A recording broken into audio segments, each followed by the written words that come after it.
अनुपमा 14 जनवरी 2022। वनराज अनुपमा से पूछता है कि वो उसे क्यों घूर रही है। अनु का कहना है कि वो जानता है कि मुक्कू अनुज की बहन है। वनराज कहते हैं कि पहले काव्या ने उस पर शक किया और घर छोड़ दिया, अब वो उस पर शक कर रही है। मुक्कू उसका बिजनेस पार्टनर है और वो उसकी मदद नहीं कर सकता अगर वो उसके साथ ज्यादा दोस्ती कर लेती है। वो कहती है कि वह उनके बीच हस्तक्षेप नहीं करना चाहती, लेकिन उसने 31 दिसंबर की रात को मुक्कू की हालत देखी। वो कहता है कि वह काव्या या मुक्कू से परेशान नहीं है और सिर्फ अपने काम को लेकर परेशान है। वो कहती है कि वह यह कहकर दूर नहीं जा सकता, उसके पास काव्या और यहाँ तक मुक्कू के प्रति भी जिम्मेदारी है।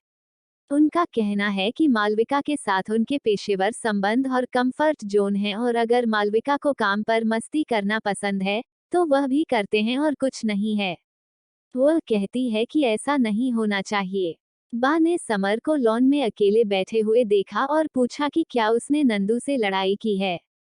उसने मना किया। वह कहती है कि लड़ाई को छिपाया नहीं जा सकता, कुछ हो गया है वरना नंदू जब क्यों बंद कर देते और नंदू लोल लोल जब बंद कर देते।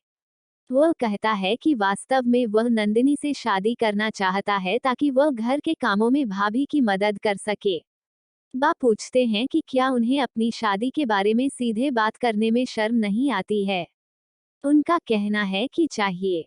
वो उसके पीछे कलश लेकर दौड़ती है और थक जाती है और कहती है कि बचपन में वो उसके पीछे दौड़ती थी और आसानी से पकड़ लेती थी, अब वो बूढ़ी हो गई है और नहीं कर सकती।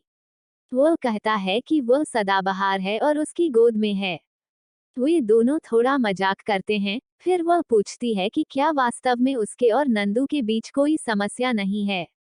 वह नहीं कहता है और उसके लिए पानी लेने जाता है। बा को लगता है कि नंदू और समर काव्या और वनराज के कारण लड़े। बापूजी और तोशु काव्या के बारे में चर्चा करते हैं और चाहते हैं कि उसे जल्द ही नौकरी मिल जाए।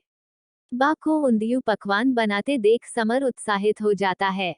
तोशु का कहना है कि वह भी बहुत उत्साहित हैं क्योंकि कई सब्जियां और मसाले उंदियू में जाते हैं।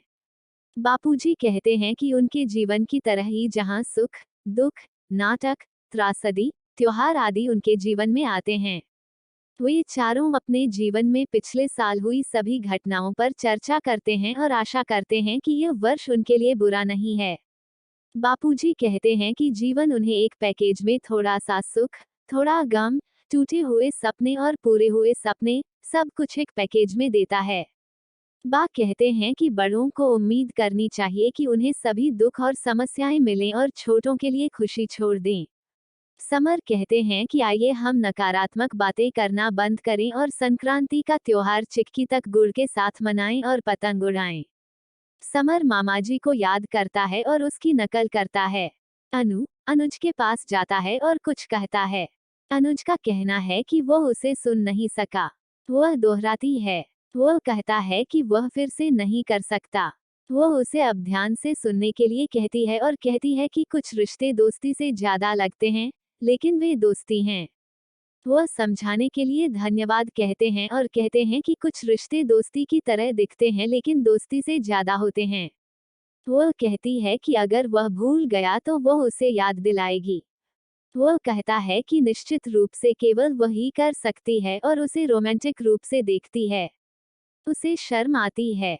मुक्कू उन्हें नोटिस करता है और सोचता है कि वे बहुत प्यारे हैं और एक ऑनलाइन युग में दो सुंदर प्रेम पत्रों की तरह हैं। लंबे समय के बाद अच्छा हो रहा है और आशा करता है कि मान अनुपमा और अनुज पर बुरी नजर न पड़े। समर नंदू को देखता है और कहता है कि चलो साल की पहली सेल्फी एक साथ क्लिक करें। वह उदास चेहरे के साथ पोज देती है। वह पूछता है कि वह उदास क्यों दिखती है। वह पूछती है कि क्या वह नहीं जानता।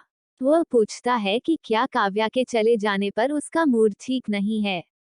वह कहती है कि वह दुखी है, लेकिन वह परेशान नहीं है और हैशटैग सेल्फी क्लिक करना चाहता है। वह कहता है कि नए साल का पहला दिन है और वह बहस कर रही है। वह कहती है कि उन्होंने उसे मासी जाने दिया। वह कहता है कि अगर वे रुक जाते तो काव्या को मिस्टर शाह से समस्या होती है न कि परिवार से, कोई भी उनके बीच हस्तक्षेप नहीं कर रहा है और वे दोनों समान रूप से सही या गलत हैं। वो कहती है कि वे सोचते हैं कि यह केवल उसकी मासी की गलती है और उसे घर तोड़ने वाला पति चोर आदि कहते हैं। वनराज ने समान गलतियां की, लेकिन एक अच्छे बेटे और पिता के रूप में प्रशंसा की जाती है। मासी अब अकेला महसूस करती है। वो कहता है कि बा और बापूजी ने उसका समर्थन करने की कोशिश की, लेकिन वो उनकी बिल्कुल भी सराहना नहीं करती है। वो कहती है कि सच तो यह है कि उन सभी को उससे समस्या है। वो कहता है कि सच यह है कि काव्या को एक ब्रेक की जरूरत थी जो उसे मिला। वह एक वयस्क है और अपने स्वयं के बनाए मुद्दों को संभाल रही है। वो कहती हैं कि उनकी शादी के बाद भी उन्हें ही दोषी ठहराया जाएगा, चाहे किसी की भी गलती हो, और परिवार हमेशा उनका साथ देगा। वो कहता है कि वह इस मुद्दे को बड़ा चढ़ाकर पेश कर रही है।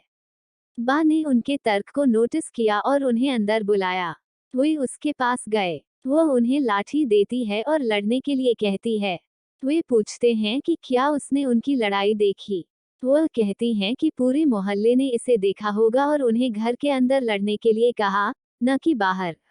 वो आगे कहती हैं कि वे अभी भी बच्चे हैं और बड़ों के बीच हस्तक्षेप किए बिना उन्हें एक जैसा व्यवहार करना चाहिए।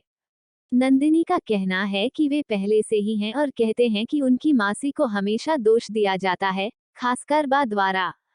समर उसे बा के साथ व्यवहार करने की चेतावनी देता है। वह कहती है कि वह है। बा उन्हें फिर से लड़ना बंद करने की चेतावनी देते हैं और कहते हैं कि काव्या खुद ब्रेक के लिए अपना घर छोड़ देती हैं। किसी को उनसे कोई समस्या नहीं है, लेकिन उन्हें खुद सभी से समस्या है। अनुज को रसगुल्ला खाने और अपना गुस्सा दूर करने के लिए कहता है। वो उन्हें चाहा तो बहुत, पर एक बगीचे में नाचते और रोमांस करते हुए देखती है। वो उसे सचेत करता है जबकि वह अभी भी अपनी कल्पना में खोई हुई है और पूछती है कि क्या उसने फिर से शुरुआत की है। वह घबरा कर बड़बड़ाती है। वो कहता है कि वह समझ गया कि उसका क्या मतलब है। उसके बाद वह कहाँ खो गई थी। वह कहती है कि वह घर जाएगी और चली जाएगी। नंदिनी आगे कहती है कि अगर अनु ने काव्या मासी के बजाय मिस्टर शाह का समर्थन किया होता, तो यह सब नहीं होता। समर पूछता है कि मम्मी को उनके बीच क्यों दखल देना चाहिए। नंदिनी कहती है कि जब वह अनुज और मालविका के बीच हस्तक्षेप कर सकती है, तो यहाँ क्यों नहीं। मालविका को यहीं रहने देना अनु का आइडिया था। बा का कहना है कि उन्हें तब भी बुरा लगा था, लेकिन तब उन्हें एहसास हुआ कि लड़ाई को रोकने का यह सबसे अच्छा तरीका है। नंदिनी का कहना है कि अनुज और मालविका के लिए यह सबसे अच्छा निर्णय था, न कि मासी जो असुरक्षित महसूस करती थी। अनु मालविका और मासी के बीच अजीब स्थिति पैदा कर रही है क्योंकि मालविका अनुज की बहन है। समर पूछता है कि मम्मी काव्या की मदद क्यों करेगी, जिनका अपनी मम्मी के पति के साथ 9 साल से अफेयर था। इसमें तर्क कहाँ है। कार्यालय में वापस अनु को लगता है कि वह एक पागल लड़की है और उसे अनुज के लिए अपने प्यार का इजहार करना चाहिए या खुद को नियंत्रित करना चाहिए। वह मुक्कू के लिए खुद को नियंत्रित कर रही है, लेकिन भाई बहनों के बीच दूरियां तब तक खत्म नहीं होंगी। उसे कुछ करने की जरूरत है। अनुपमा 14 जनवरी